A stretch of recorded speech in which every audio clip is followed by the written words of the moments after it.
Hi friends, नमस्कार।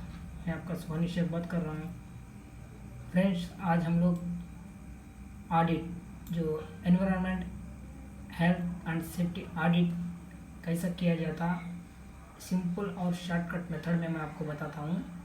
तो इसी तरह से आप लोग ऑडिट कर सकते हैं।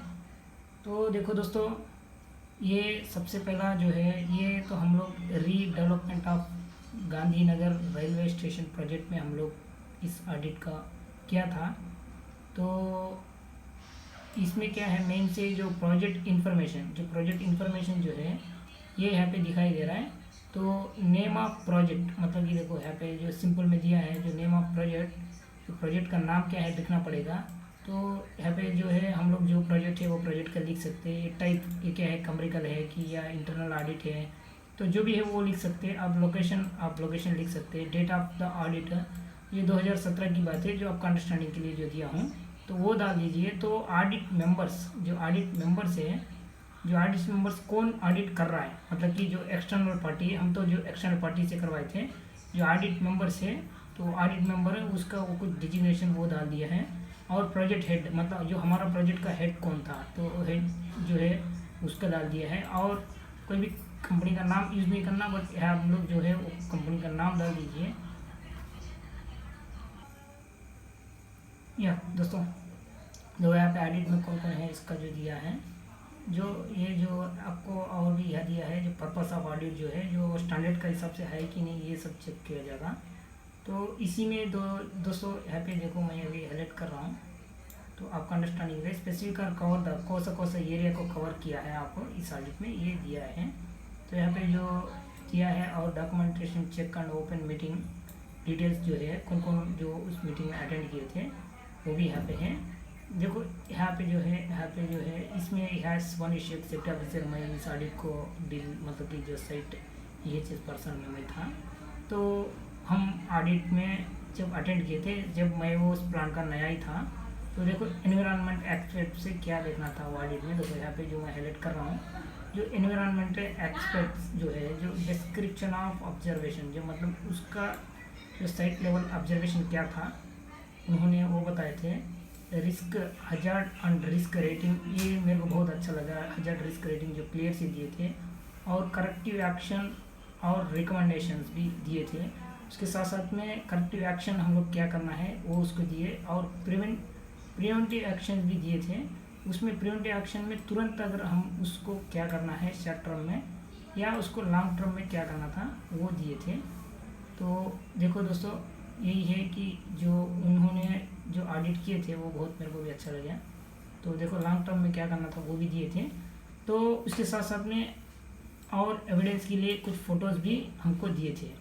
तो देखो एनवायरमेंट एक्सपर्ट में हम इस मेन देखना है कि जो description of observation, hazard risk rating, corrective actions और रिकमेंडेशंस क्या है, नहीं है देखना। तो इसमें से आपको एग्जांपल में देखो, यहाँ पे जो क्लियर से दिए हैं, तो इसमें एग्जांपल में जो हेल्थ एयर पोल्यूशन बोले थे, एयर पोल्यूशन मतलब कि जो है ये सेम सीनरी आपका साइड में भी होने के चांसेस है। तो एयर पोल्यूशन कैसा होता है, source of dust generate no covered with the wood and avoid emission. मतलब एक जो एनवायरनमेंट पोल्यूट कैसा होता कि एयर पोल्यूट हो रहा है, मतलब कि वहाँ पे एक मशीन को उन लोग फाइंड आउट किए थे, उसका गार्ड वगैरह कुछ नहीं था। वहाँ पे क्या है, जो भी डस्ट जनरेट होता है, तो वो बैचिंग प्लांट था। बैचिंग प्लांट का तो ऑटोमेटिक से वो डस्ट जनरेट होता, तो उसको हम लोग कोई कवर ववर से ये नहीं किए थे, इसलिए वो दिए थे।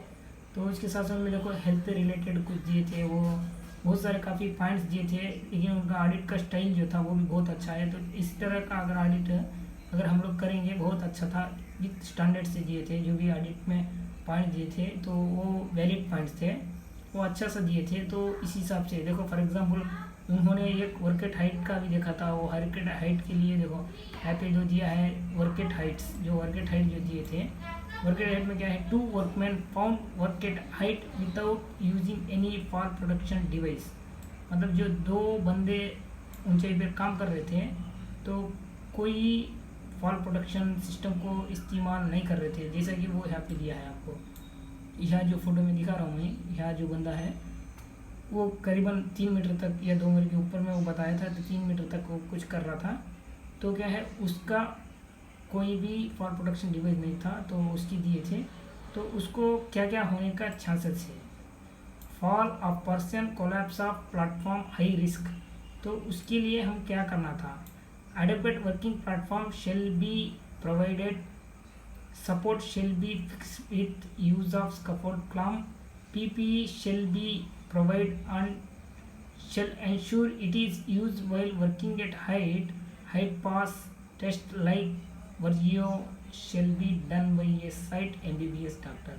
तो ये भी एक रिक्वायरमेंट ज़रूरी है, उन्होंने भी सही से क्लियर से बताए थे। कोई भी बंदा ऊंचाई पर अगर काम करेगा तो उसको वर्जियो मतलब कि चक्कर आने का कोई चांसेस है क्या, एक टेस्ट होता है, वो टेस्ट कराना बहुत ज़रूरी है। वो ऑथराइज MBBS डॉक्टर करने से ही होगा, जो नॉर्मल से ऐसा हम लोग करने से नहीं होगा।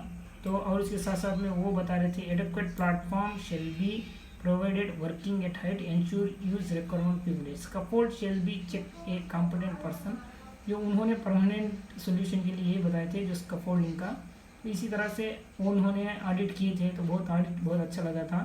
तो अगर ऑडिट आप भी करना चाहते हैं, इस एलिमेंट को आप यूज़ कीजिए।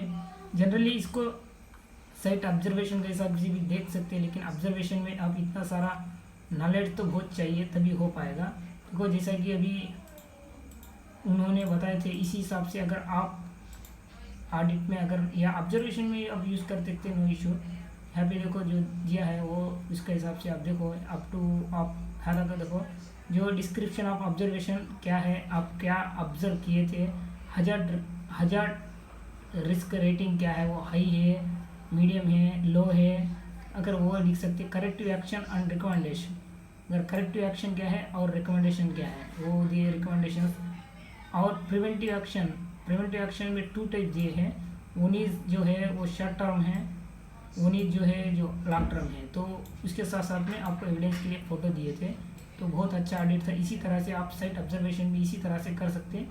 तो आपका साइट में जो अनसेफ कंडीशंस होते हैं या जो अनसेफ एक्ट होते हैं, आपको अनसेफ कंडीशन अनसेफ एक्ट को अगर रुका देंगे, ऑटोमेटिकली कोई तरह का एक्सीडेंट्स नहीं होंगे।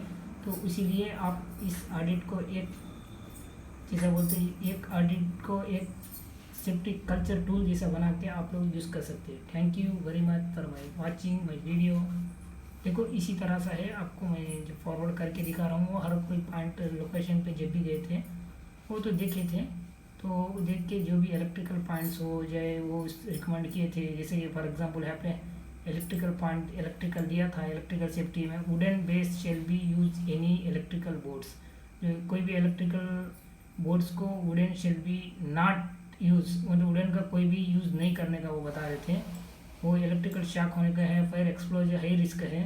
तो उन्होंने रिकमेंड किए थे हमको IP44 panel board shall be install at site to avoid mishap at site. तो मतलब कि IP44 जो है अभी जो अप्रूव्ड स्टैंडर्ड वाला है वो दिए थे, तो उसका इस्तेमाल करने का वो बोले थे। उनका रिकमेंड के हिसाब से वो हम लोग इस्तेमाल किए थे। तो इस तरह से उन्होंने ऑडिट किए थे। अगर जो कुछ पॉइंट्स ऐसे हुए जो miscellaneous item check and discussed है, कुछ हमारा फिजिकली हमको डिस्कस किए थे, उनको जो भी डाउट थे वो किए थे। उसके साथ साथ में यूजिंग अनप्रॉपर EHS प्लान, मतलब EHS प्लान जो है वो सही नहीं था। EHS प्लान करेक्ट बनने का बोले, EHS पॉलिसी नहीं था, वहाँ पे पॉलिसी ही नहीं, वो पॉलिसी का बोलते इमरजेंसी प्लान नहीं था, फर्स्ट एडर नहीं था, vehicle and equipment without reverse horn, जो कुछ इक्विपमेंट्स को देखे थे उसका कोई हार्न जीरन नहीं था, वो उन लोग ऑब्जर्व किए थे। तो इसके हिसाब से आप भी अपना सेट में ऑडिट इसी तरह से कीजिए, कोई इशू नहीं है। जैसा ऑडिट करो चाहे ऑब्जर्वेशन करो, मेन मोटो है कि हम लोग जीरो इंसिडेंट्स, जो जीरो इंसिडेंट्स करने के लिए ये सब चीज़ को आप इस्तेमाल करिए। जो thank you very much for watching my video, thank you.